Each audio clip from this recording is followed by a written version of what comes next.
நீ என்ன சொல்லுங்க.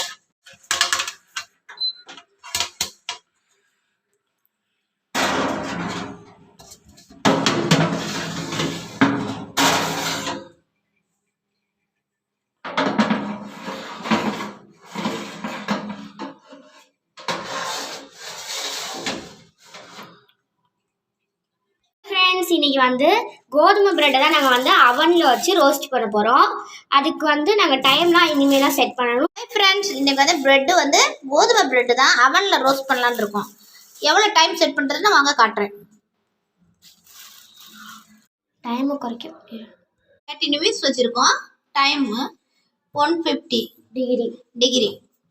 இப்போ ரோஸ்ட் ரெடி ஆனோன்னா வாங்க பார்ப்போம். வந்து 30 நிமிஷம் வச்சுருக்கோம். அப்புறம் டெம்பரேச்சர் வந்து 150 டிகிரி வச்சுருக்கோம்.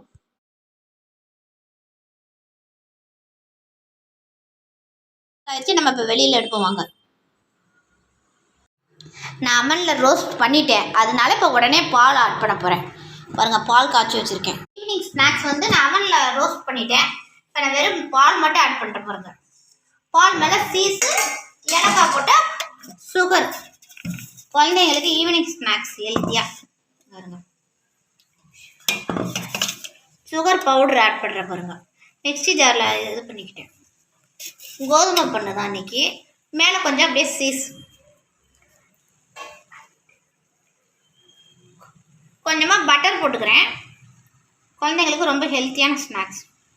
இந்த வீடியோ பிடிச்சிருந்தா லைக் பண்ணுங்கள், ஷேர் பண்ணுங்கள், கமெண்ட் பண்ணுங்கள். பெட் ரோஸ்ட்டு கோதுமையில் பண்ணியிருக்கேன். இது பால் சுகர் ஆட் பண்ணி டேஸ்ட்டாக இருக்கும். ரொம்ப சாஃப்டாக இருக்கு பாருங்கள். அப்படியே கேக் மாரி சாஃப்டாக இருக்கு.